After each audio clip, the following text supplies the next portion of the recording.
인도 우화를 소개하면서 말씀을 시작하고 싶습니다. 고양이가 무서워서 항상 불안하게 살아가던 쥐가 있었습니다. 고양이로 살아간다면 불안하지 않고 행복할 수 있을 텐데 쥐로 태어난 것이 원망스러웠습니다. 그래서 어느 날 너무너무 힘들어서 하나님께 기도합니다. 저를 불쌍히 여겨주셔서 고양이가 되게 해주세요. 그래서 하나님께서 불쌍히 여기셔서 그 소원을 들어주셨습니다. 그러나 그 감격과 기쁨도 얼마 가지 않았습니다. 조금 지나고 나니까 개가 무서워지기 시작했습니다. 만약 내가 개가 된다면 더 이상 불안하지 않고 행복한 삶을 살 것 같았습니다. 그래서 다시 기도합니다. 한 번만 더 불쌍히 여겨주셔서 개가 되게 해주세요. 하나님은 그 소원을 들어주셨습니다.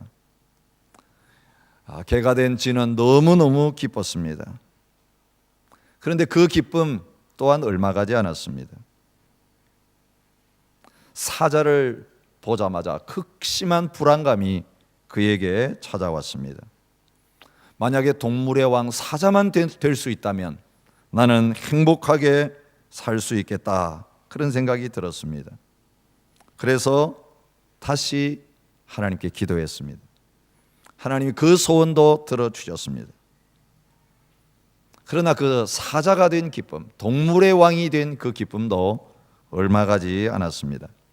왜냐하면 가다가 사냥꾼을 만났기 때문에 그렇습니다. 그는 다시 하나님 앞에 나가서 사람이 되게 해달라고 빌었습니다. 그런데 이번에는 하나님께서 그 기도를 들어주지 않으시고 이렇게 말씀하셨습니다. 너는 다시 쥐로 돌아가라. 무엇이 되어도 너 마음속에 쥐의 마음이 있으니 나도 더 이상은 너를 어떻게 할 수가 없겠구나. 여러분, 어떤 상태에 있는가가 중요한 게 아니라 그 마음에 어떤 마음을 가지고 있는가가 더 중요한 것을 알려주는 이야기입니다. 쥐는 늘 고양이를 두려워하면서 살아야 될까요? 이 설교를 준비하다가 아주 재미있는 사진 한 장을 보게 되었습니다. 여러분, 한 접시 위에 놓인 밥을 같이 먹고 있는 쥐와 고양이의 사진입니다. 이건 연출한 사진이 아니라 실제로 로이터 통신에서 보도한 사진입니다. 이 고양이 이름은 아완이고요, 생쥐 이름은 진아입니다. 고양이는 7살짜리고요, 생쥐는 3살짜리 생쥐입니다. 이 보도가 될 때 3년 전 이 고양이가 옷장에서 갓 태어난 저 생쥐를 발견했습니다. 그리고 그때부터 제 자식처럼 키워오기 시작했다는 것입니다. 개가 진아를 물려고 하면 아완이 달려가서 오히려 쫓아버리고 보호해주고 방어하는 그런 일을 했다고 합니다. 태국 피치시라고 하는 한 농가에서 일어난 일입니다. 여러분, 호랑이 새끼가 개들 틈에서 개의 젖을 먹으면서 평화롭게 자라고 지내고 있는 모습의 사진들 여러분 보셨을 것입니다. 사람이 사자와 아무런 위협을 느끼지 아니하고 같이 입을 맞추고 껴안고 먹이를 주고 뒹구는 모습도 여러분이 보셨을 것입니다. 오늘 우리가 인생을 살아가면서 그럴 때가 참 많습니다.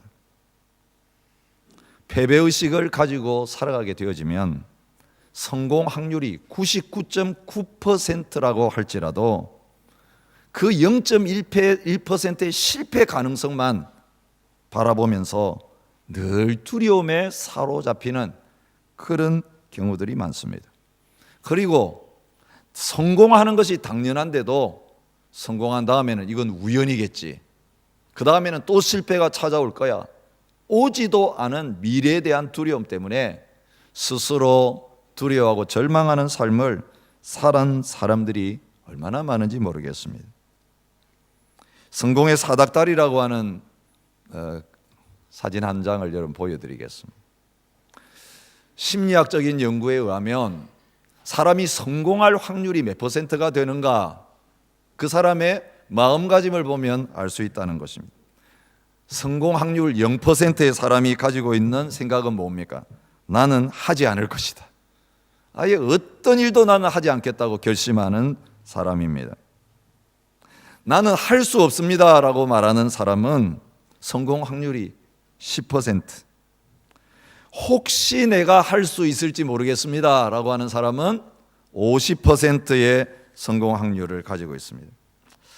나는 할 수 있다고 생각합니다 라고 생각하는 사람 70%의 성공 확률이 있고요, 나는 할 수 있다라고 말하는 사람은 80%, 나는 하겠습니다 라고 말하는 사람 90%, 하겠다고 한 것을 실제로 한 다음에 나는 했습니다 행동으로 옮긴 사람은 100%의 성공 확률을 가지고 있다고 합니다.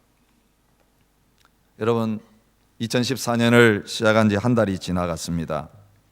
여러분, 새해 송구영신 예배를 드리면서 혹은 첫 주일 예배를 드리면서 새해를 맞이하면서 여러분은 이 한 해를 이렇게 살기를 원한다고, 이렇게 승리하기를 원한다고, 구질구질하게 나에게 끌려다니지 않고 세상에 끌려다니지 않고 마귀에게 끌려다니는 비참한 삶을 살지 아니하고 나는 그리스도인답게, 하나님의 자녀답게, 그리스도의 신부답게 거룩하고 깨끗하고 승리한 삶을 살겠다고 여러분이 하나님 앞에 결심하고 시작했을 것입니다.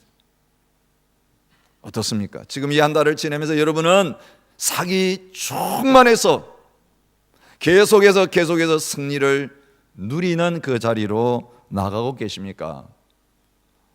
내가 이제까지 살아왔던 그 새해와 전혀 다를 것이 없다. 매년 새해만 되면 한 달 넘어가지 못하고 다시 주저앉았던 그 자리로 또 돌아왔구나. 이미 살아갈 수 있는, 승리할 수 있는 11달이 남아있는데도 벌써 한 달 지나자마자 우리는 다시 옛날로 돌아가 있고 옛사람으로 돌아가 있고 원점으로 돌아가 있는 그런 자리에 서 있지 않습니까? 여러분, 이 한 달 여러분이 승리하셨느냐 패배하셨느냐 그게 중요한 것이 아니라 여러분 지금 이 새로운 한 달을 하나님이 다시 시작하게 하시는데 또 감사하게도 구정이 있어서 2014년을 또다시 새로운 마음으로 시작하게 하시는 이 출발점에 있는 우리의 마음속에 패배의식이 자리 잡고 있는가, 승리의식이 자리 잡고 있는가, 이것이 더 중요하다는 것입니다. 오늘 2월을 시작하면서 하나님께서 저희들에게 사사기를 주셨습니다. 여러분, 사사기를 읽으면서 우리는 이런 생각을 합니다. 이스라엘 백성들 구제불능이다. 광야에서도 그랬고 가나안 땅에 들어와서도 그랬고 결국은 이런 비참한 패배를 맛볼 수밖에 없는 존재다. 그런 눈으로 사사기를 읽어갈 때가 많습니다. 그런데 여러분, 왕이 없음으로 말미암아 자기 소견에 옳은 대로 행하다가 믿음 다 잃어버리고 이방 가운데서 복이 되어야 될 그들이 저주거리가 되어버린 그 비참한 사사기의 결말, 열방 가운데 뿔뿔이 흩어져 가지고 먹고 살겠다고 유랑하는 이 이스라엘 백성들의 처지, 처음부터 그렇게 운명지어진 것이 아니라고 하는 사실을 사사기를 시작하는 이 1장 1절부터 7절까지의 말씀을 통해서 확인시켜주고 계시는 것입니다. 여러분 아세요? 이스라엘 백성들도 당당하게 승리한 적이 있었던 사람들입니다. 근데 좋은 조건이 아니라 절망할 수밖에 없는 가장 불리한 조건 가운데서 승리한 사람들이었다는 사실입니다. 여러분, 지금 넘어지고 지금 비참한 모습으로 꼬꾸라져 있는 많은 믿음의 지도자들, 신앙의 사람들, 실족하고 낙심하고 시험에 빠져서 마귀에게 끌려다니며 저 사람 과연 그리스도인이었느냐 흔적조차 찾아볼 수 없는 많은 사람들이 여러분 그리스도를 만났을 때 당당하게 승리한 사람들이었고 아무도 이길 수 없는 사람들이었다는 거 아십니까? 바로 저와 여러분들이 그런 자리에 있었던 적이 있었다는 사실 혹시 기억하고 계십니까?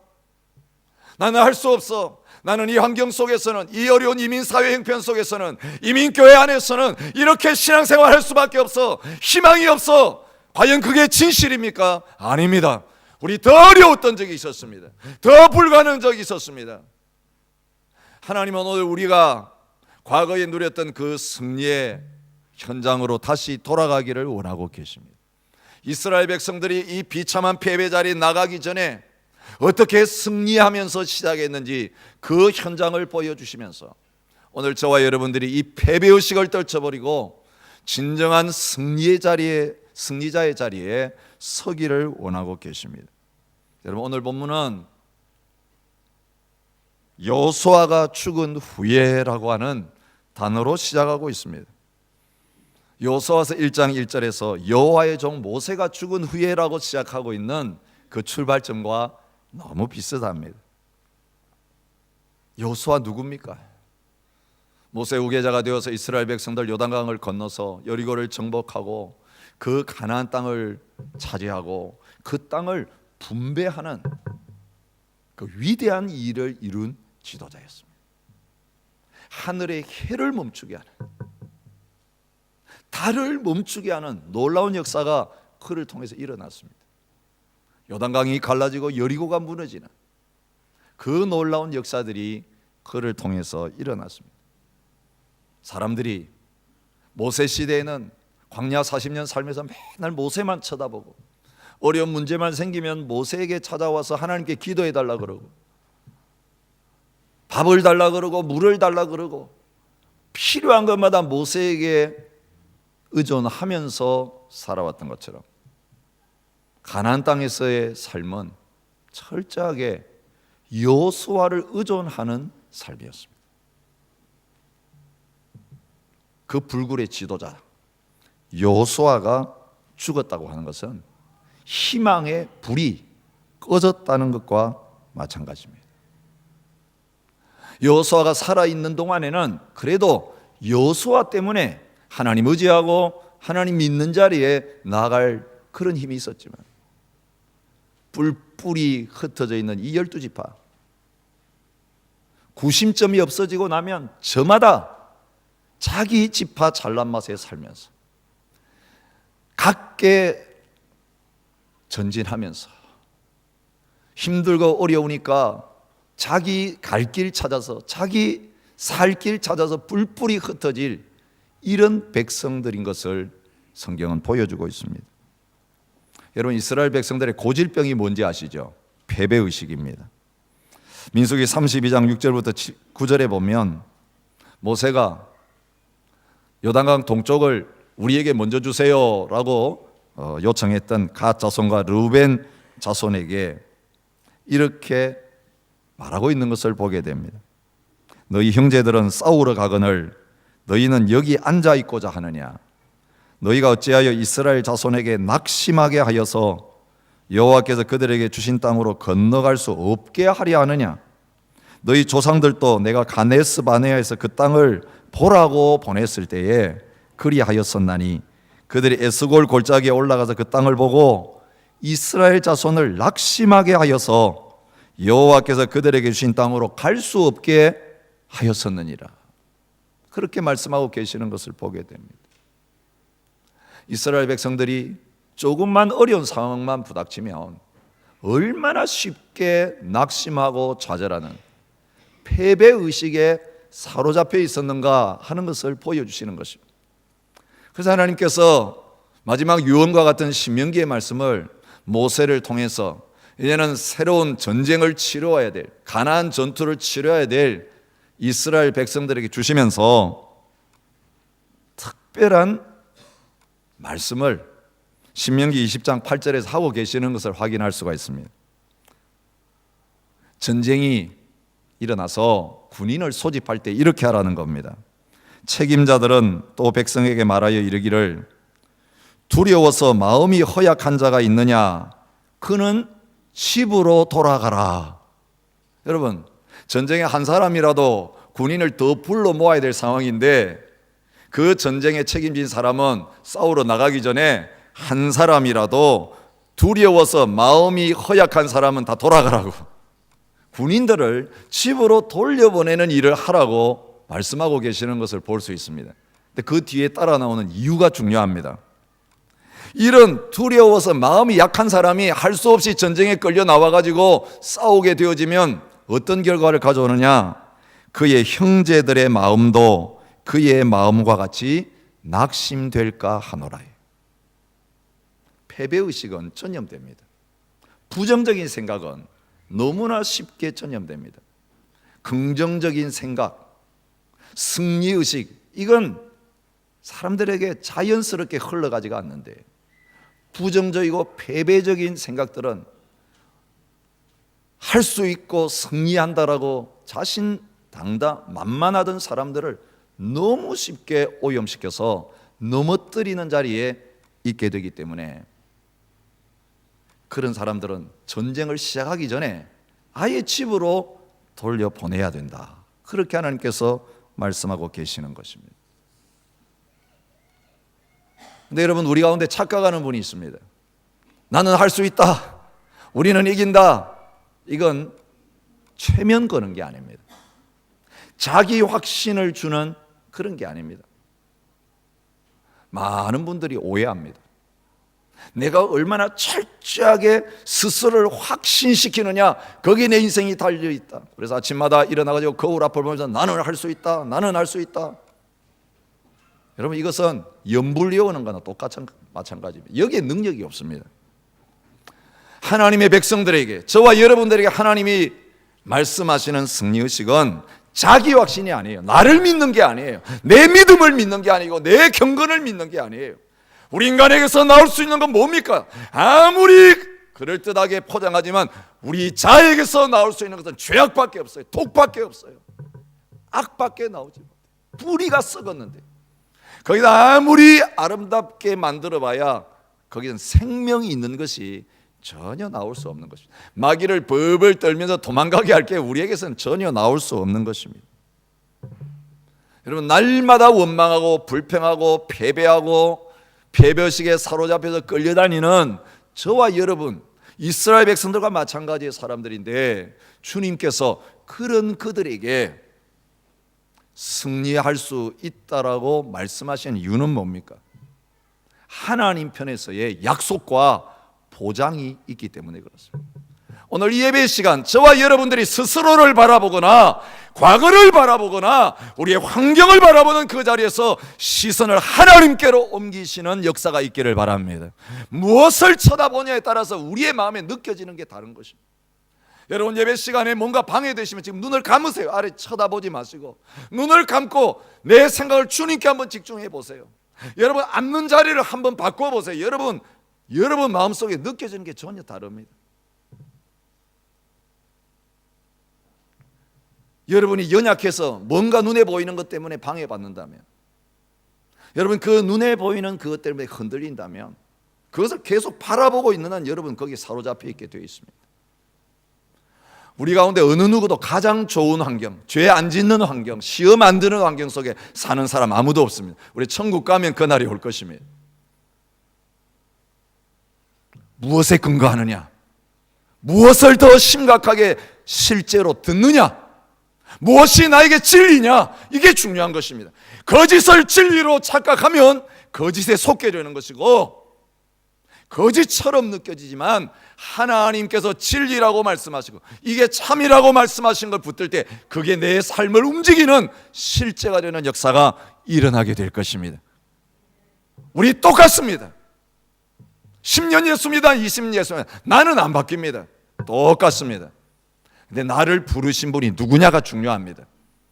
내가 먼저 주님 믿어보겠다고 나온 사람 결국 마지막 가면 넘어집니다. 베드로처럼 됩니다. 완전히 주님 3번 부인하고, 이건 어쩌다가 실수한 게 아니라 완벽하게 주님을 배신한 것이, 그 고백하고 빈손 드는 자리에 있게 될 것입니다.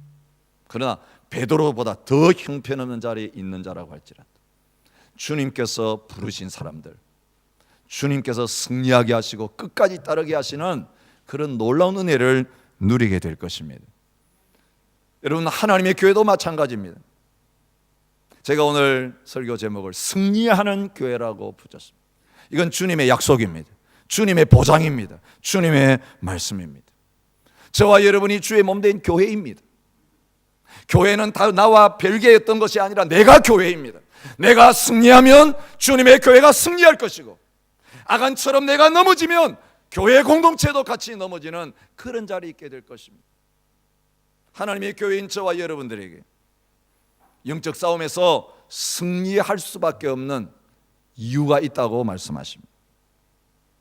여호수아 생전에 승리할 수밖에 없었다면 여호수아가 죽은 다음에도 동일한 원리에 의해서 승리할 수밖에 없는 백성들이 이스라엘 백성들이라는 것입니다.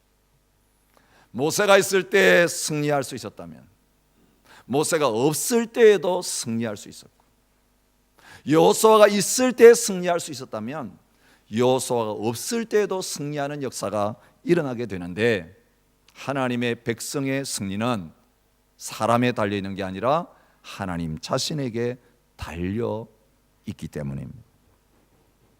가장 원점은 이렇습니다. 이스라엘 백성, 여호수아의 군대도 아니고 모세의 군대도 아니고 하나님의 군대라는 것입니다. 이스라엘 백성들이 애굽에서 나와서, 이스라엘 백성이라는 정체성 가지고 이제 애굽에 섞여 살던 사람이 아니라 하나님의 백성이라는 정체성을 가지고 출발할 때 하나님이 말씀하셨습니다. 430년이 끝나는 그날에 여호와의 군대가 다 애굽 땅에서 나왔은즉, 그렇게 말하고 있습니다. 패배한 군대도 하나님의 군대입니다. 부상당한 군대도 하나님의 군대입니다. 오합지졸처럼 뿔뿔이 흩어져 있는 군대도 하나님은 그 군대를 자기의 군대로 바라보십니다. 우리의 정체성이 참 중요합니다. 교회 생활하면서 여러분 기억하십시오. 우리가 어느 교회에 속해 있든지 상관없이 이 땅에 있는 모든 교회의 소속감은 여호와의 군대입니다. 하나님의 군대입니다. 여러분, 군대 대장 대신 주님 지시 안 받고 이리저리 병사들이 다른 부대로 옮겨 다니는 것은 탈령입니다. 거기에서 문제가 생깁니다. 내가 좋은 군대를 선택하는 게 아닙니다. 내가 좋은 위치에 배치받는 것이 아닙니다. 이 땅에 있는 모든 군대를 한 군대로 만드셔서 그 군대를 통해 영적 싸움을 지휘하시는 하나님께서 내 군대라고 말씀하시는 그 당신의 백성들 한 사람 한 사람을 향하여 진두지휘하고 계시는 가운데 저희들은 주님의 군대에 소속된 군사들인 것입니다. 이 정체성을 잃어버리면 사람의 군대가 됩니다. 목사의 군대가 됩니다. 교단의 군대가 됩니다. 교파의 군대가 됩니다. 여러분, 이스라엘 백성들 하나님의 군대라고 하는데 군대다운 모습들이 있었습니까? 아니요. 너무너무 냄새나는 모습 보이고 있었습니다. 그런데 하나님은 그들을 나의 군대라고 부르고 계신다는 거예요. 종살이하다가 빠져나온 바로 그날부터 종의 모습이 물씬 나는 그들, 싸움 한번 싸워본 적이 없는 그들을 향하여 내가 너희를 불러내어서 구별하였기 때문에 너는 나의 군대라고 하나님께서 인쳐주고 계시는 것입니다. 군대 왜 불러내셨을까요? 싸우게 하려고 불러내셨습니다. 근데 이 패배할 수밖에 없는 군대들이 어떻게 광야 40년을 통과하고 가나안을 정복하고 하나님의 귀한 일들을 감당할 수 있었습니까? 싸우러 나갔을 때에 그들 혼자 싸운 게 아니라 하나님이 그들의 싸움을 싸워주셨기 때문이라고 성경은 기록하고 있습니다. 오늘 말씀을 보십시오. 이스라엘 백성이 처음 전투에서 얼마나 놀라운 승리를 했는가를 보여주고 있는 내용인데요, 3절에 이렇게 말합니다. 내가 이 땅을 그의 손에 넘겨주었노라. 4절이 이렇게 말합니다. 여호와께서 가나안 족속과 브리스 족속을 그들의 손에 넘겨주시매.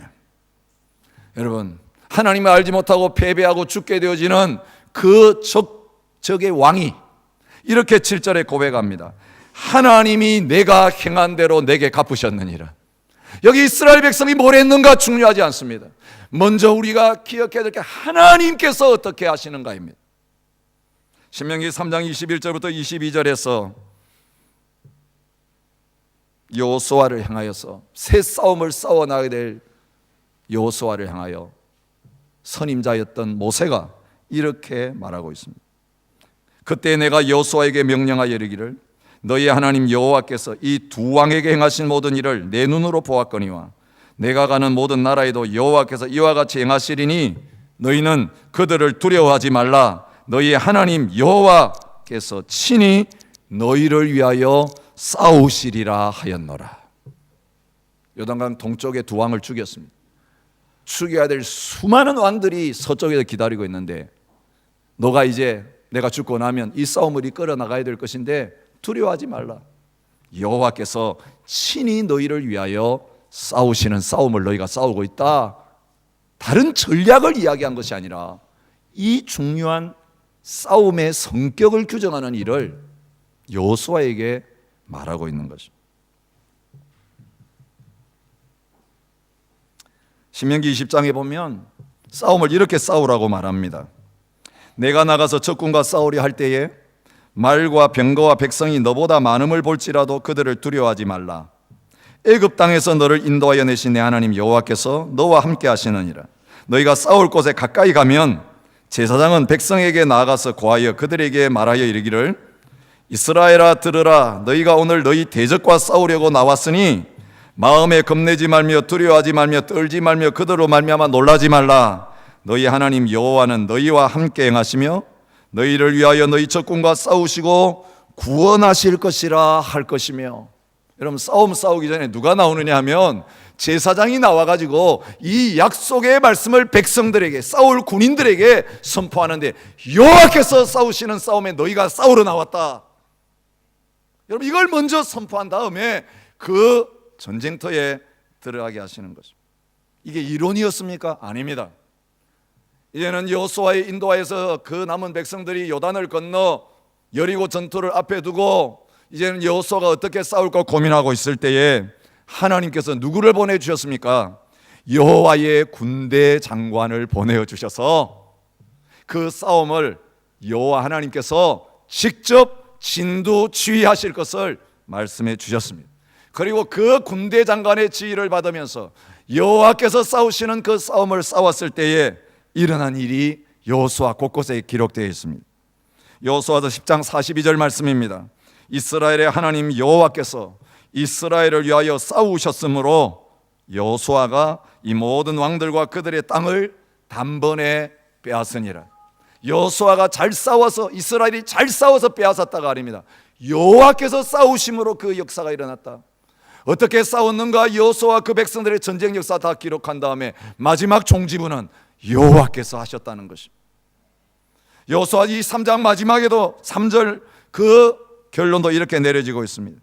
너희의 하나님 여호와께서 너희를 위하여 이 모든 나라에 행하신 일을 너희가 다 보았거니와 너희의 하나님 여호와 그는 너희를 위하여 싸우신 이시니라. 그렇게 말씀하십니다. 여러분 하나님이 뭐로 싸움을 지휘하십니까? 말씀으로 싸움을 지휘하십니다. 여호와의 종 모세가 죽은 다음에 새로운 백성을 이끌어야 될 여호수아에게 하나님이 나타나서 하신 건 말씀이었습니다. 말씀을 떠나지 말라. 내가 너와 함께한다. 어떻게 믿음으로 나가야 될지 말씀해 주셨습니다. 여호수아는 죽었지만 말씀하시는 하나님은 사람이 죽었다고 죽지 않습니다. 말씀을 전하는 종들은 죽을 수 있지만 여호와 하나님의 말씀은 계속됩니다. 어린아이를 통해서 그 말씀은 계속 선포될 수 있습니다. 사랑하는 성도 여러분, 2014년 날마다 말씀 앞에 나갈 때에 살아계신 하나님의 음성을 듣는 역사가 저와 여러분들이 있으시기 바랍니다. 주일날 예배 자리에 들어올 때 오승광 목사의 설교를 들으러 오는 게 아니라 군대 대장 되시는 하나님께서, 주님께서 저와 여러분들을 지휘해 가시는 그 하나님의 말씀을 기대하시면서, 그 명령을 기대하시면서 하나님의 말씀 앞에 서실 수 있기를 축복합니다. 여호와께서 이르시되 유다가 올라갈지니라. 그 땅을 내가 너희의 손에 넘겨 주었노라. 사람은 죽습니다. 사람에게는 한계가 있습니다. 하나님은 영원하신 분이십니다. 하나님의 한계가 없습니다. 하나님의 말씀은 계속됩니다. 여러분, 이 놀라운 보장, 하나님의 군대가 하나님이 싸워주심으로 말미암아 하나님이 하시는 말씀 듣고 나가면 이기게 되어 있는데, 그러면 우리는 할 일이 없느냐? 우리는 허수아비냐? 결코 그렇지 않습니다. 하나님의 놀라운 약속과 하나님의 놀라운 계획, 저와 여러분들을 통해 실제가 되는 자리에 있기를 원하고 계십니다. 그래서 하나님이 사람을 지으셨습니다. 그러니까 하나님의 일을 우리에게 맡기시면서 하나님의 일을 하는 하나님의 일꾼이 되게 하신 겁니다. 사람의 일꾼이 아니고 하나님의 일을 하는 하나님의 동력자들이 되게 하신 것입니다. 그 비결이 뭔지 아십니까? 노력이 아닙니다. 우리 열심히 하자, 그거 아닙니다. 오늘 본문에 이스라엘 백성들이 승리한 여러 가지 원인들을 찾아볼 수 있습니다. 근데 제가 한 가지로 정리해서 말씀드리겠습니다. 이렇게 할 수 있느냐 없느냐는 뭐에 달려 있느냐면 믿음에 달려 있습니다. 요한일서 5장 4절부터 5절의 말씀입니다. 무릇 하나님께로부터 난 자마다 세상을 이기느니라. 세상을 이기는 승리는 이것이니 우리의 믿음이니라. 온전한 복음이 실제되는 건요, 온전한 믿음에 의해서 가능합니다. 하나님 외에는 아무것도 신뢰하지 않는 100%의 믿음이 아니면 안 됩니다. 거기에 조금이라도 내 몫을 남겨놓고 있으면 그것 때문에 넘어집니다. 하나님 의지하는 것처럼 보이죠. 죽은 것처럼 보이죠. 그런데 완전히 안 죽고 숨이 붙어 있으면요, 그 조금 숨 붙어 있는 그 놈이 나와가지고 다 망가뜨립니다.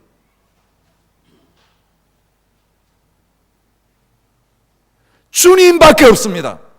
하나님만이 하실 수 있습니다.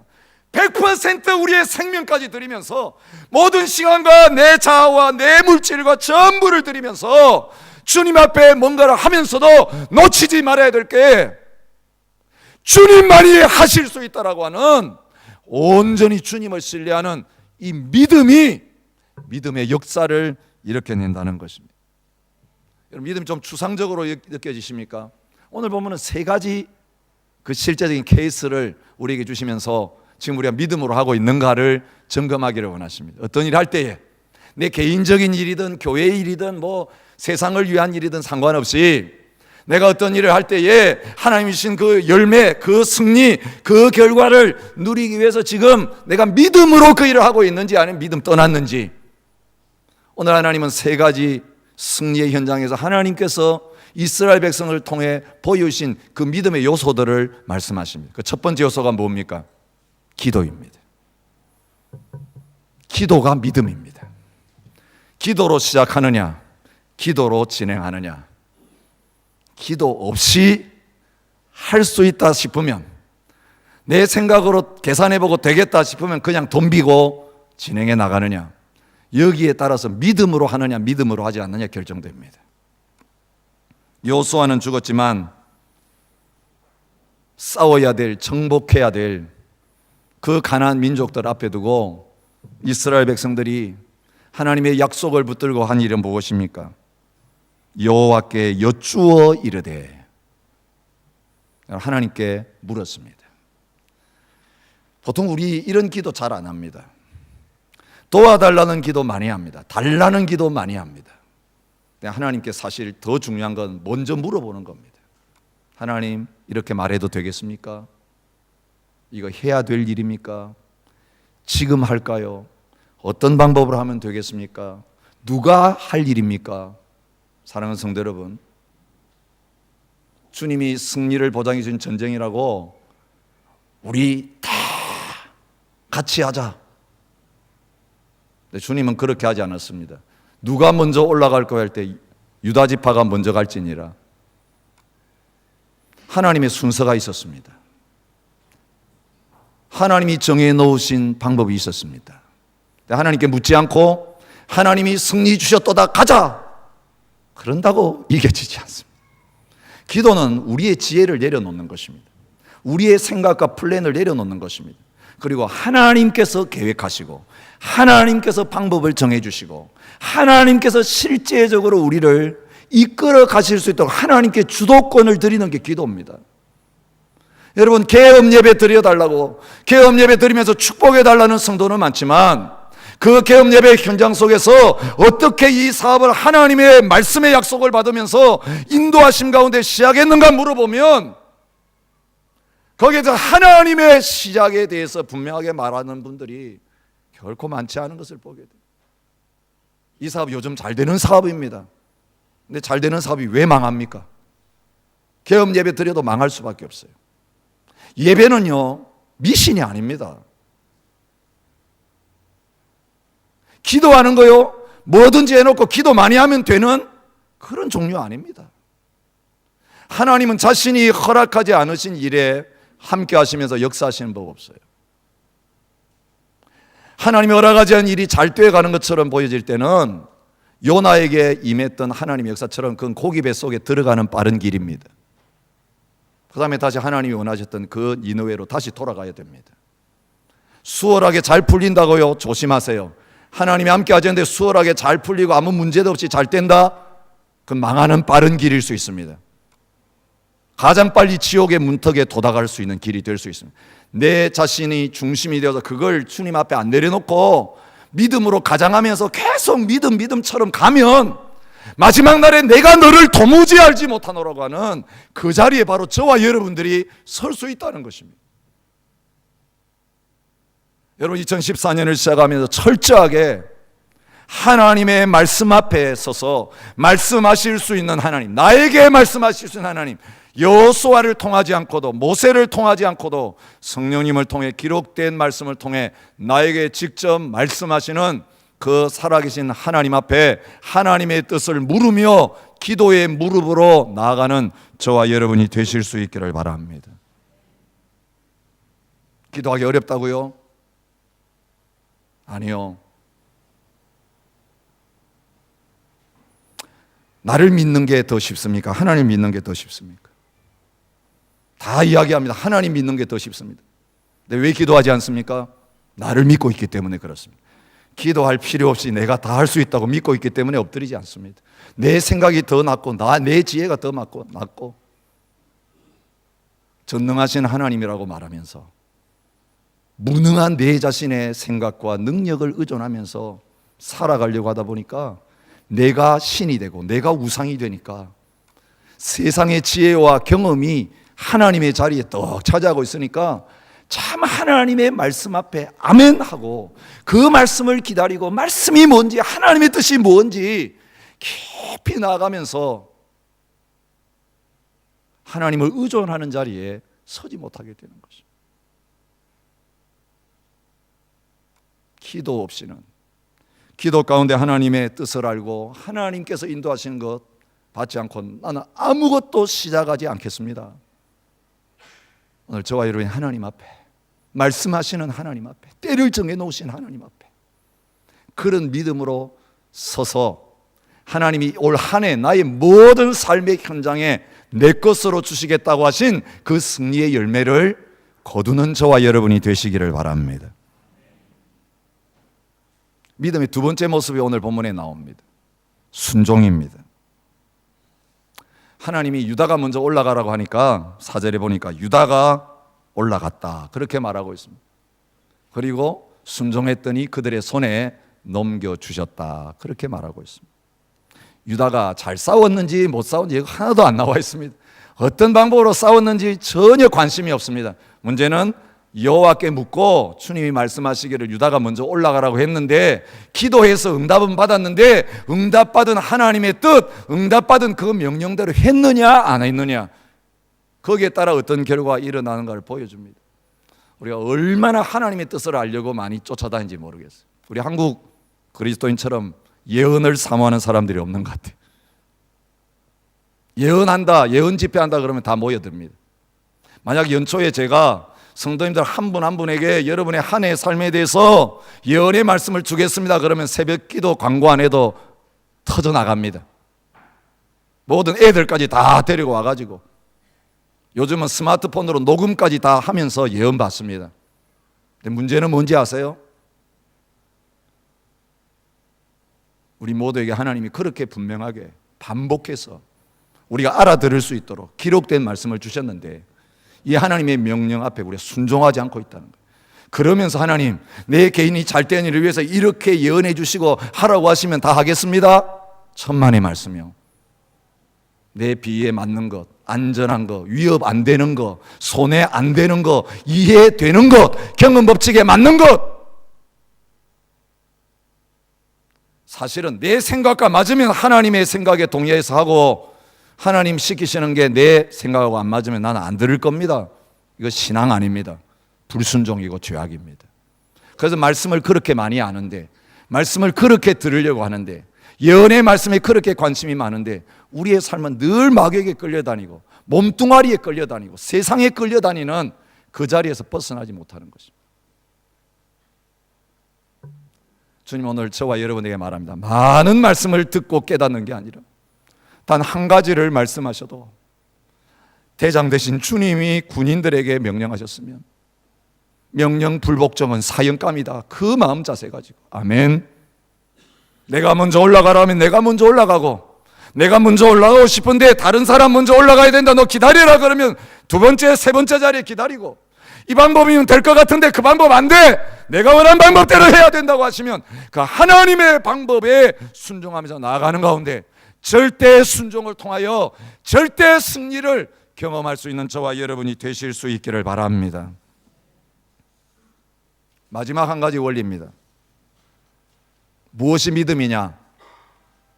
같이 더불어 연합해서 할 수 있는 게 믿음입니다.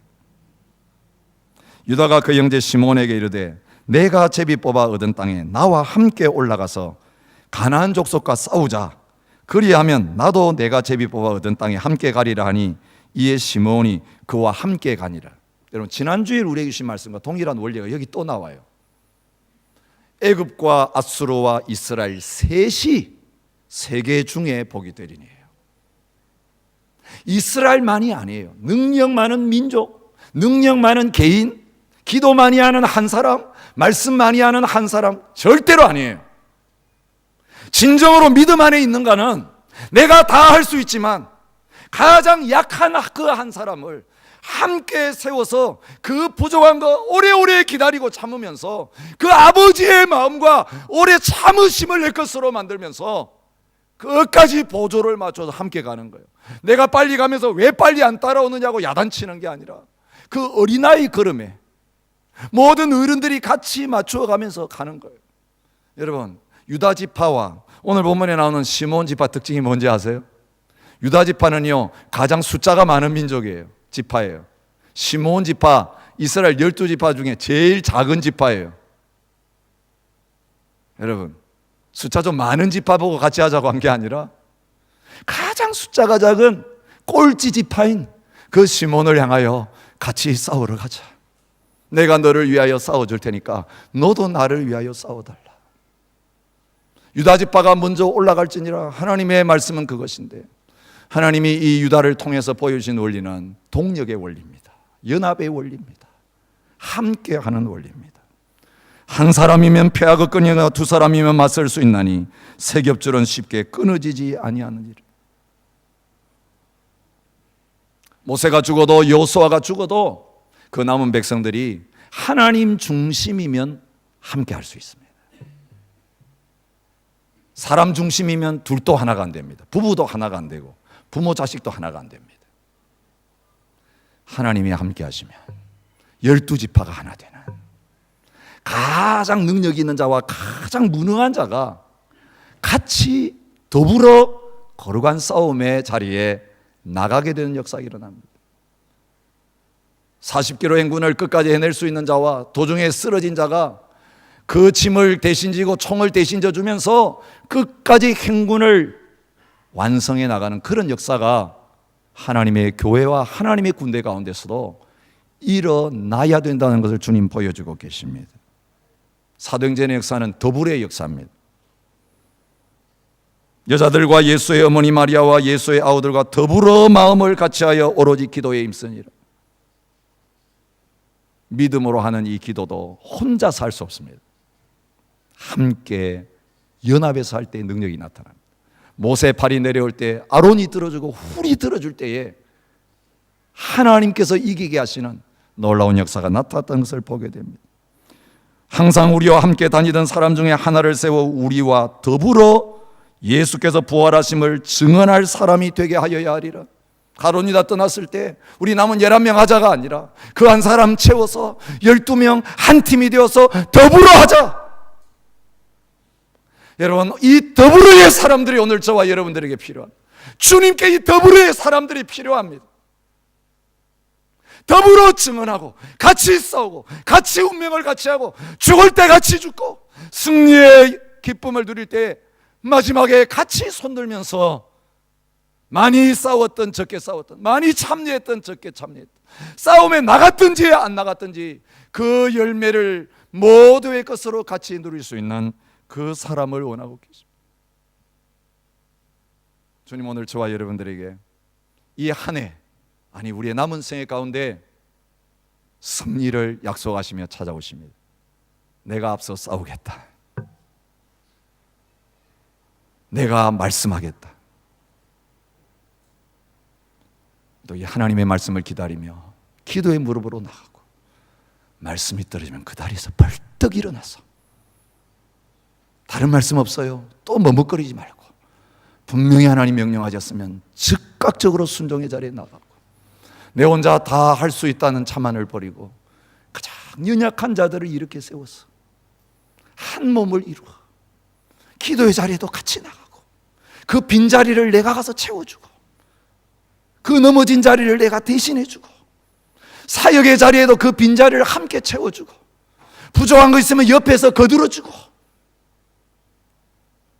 여러분, 공동체에 그 한 자리가 비어있으면 그 빈자리에 다른 사람 채우려고 하지 말고 내가 나아가서 부족하지만 함께 하기 원합니다. 더불어 나가 함께 하기를 원합니다. 우리 공동체가 이제 새로운 출발과 새로운 시작을 앞에 두고 함께 나아가는 가운데 여러분, 입술로만의 믿음이 아니라 말씀 따로 내 삶 따로의 그런 신앙생활이 아니라 하나님 말씀 앞에 믿음으로 화합하는 가운데 승리가 실제되는 놀라운 역사, 믿음이 실제되는 놀라운 역사 함께 경험하는 저와 여러분과 저희 교회가 되어질 수 있기를 축복합니다. 오늘 이 성찬식의 자리는 우리가 누구인가를 보여주는 자리입니다. 우리는 주님의 몸입니다. 머리는 주님이십니다. 십자가 외에는 승리가 없습니다. 세상을 이기는 거요, 육신을 이기는 거, 죄를 이기는 거, 마귀를 이기는 거 십자가밖에 없습니다. 주님밖에 없습니다. 복음밖에 없습니다. 주님이 사시면 역사는 일어납니다. 내가 살면 역사는 끝납니다. 승리와 패배가 우리 앞에 있습니다.